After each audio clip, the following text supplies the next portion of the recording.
I think there are three parts to making any city a healthy city.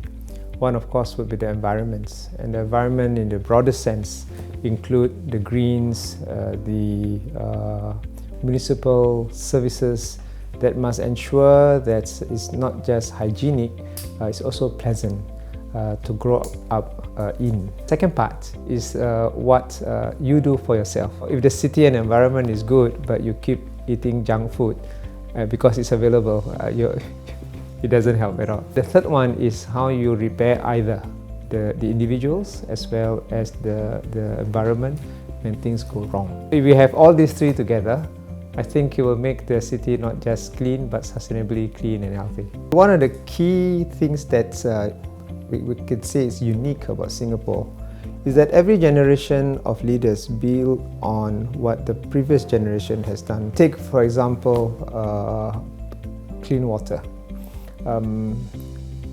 We have always ensured in our previous administrations that our sewage will be clean before we feed them to the sea. That was for purposes like to ensure that we have clean beaches and we don't pollute the water around us. It enabled us to do two things. Number one, our sea coast became clean, and therefore now that we need to also desalinate water, I mean taking water from our sea around us, we get clean sea water to do that. We didn't have to clean the water or have any difficulty in finding a spot where the seawater is actually clean. So we did not pollute it and then have to address it. Secondly, the wastewater has already been processed, and then to therefore go into the next stage of doing new water where we can reclaim that water, use it even for drinking purposes. The cost, incremental cost to do that is also low. In fact, the cost for sewage water to be turned into new water is only a third of that to do for desalination.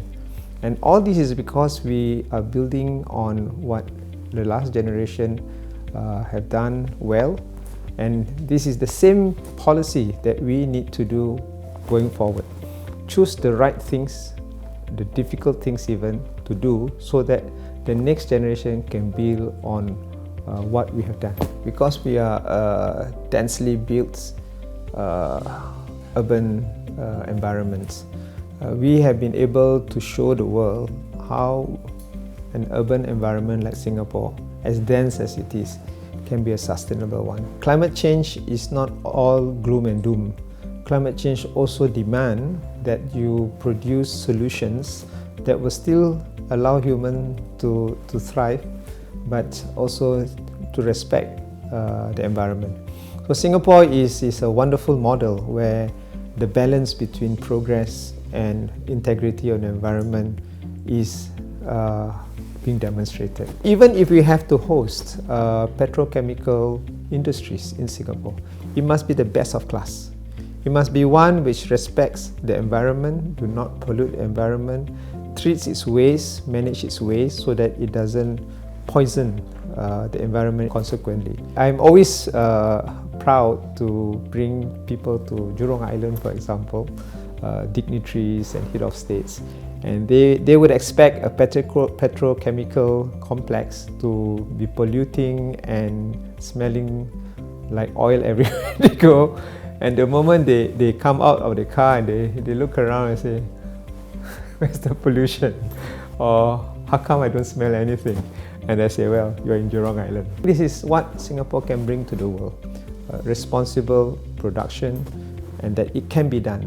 And that urban solutions are a way through technology, to R&D, through science, for us to solve the problems that humanity is facing. The next generation, 50 years from now, will see a totally different Singapore and world, and constrained by issues like sustainability and climate change.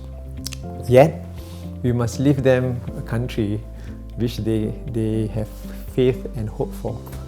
Which is why I'm very happy that part of what our generation and the last generation have done is that we always leave some space, some green field that the next generation can think and dream about, and to make it a Singapore which is always renewing. As we grow older, our functions deteriorate. We don't look as good as when we were younger. But Singapore is the only country where as it grows older, it's always renewing itself.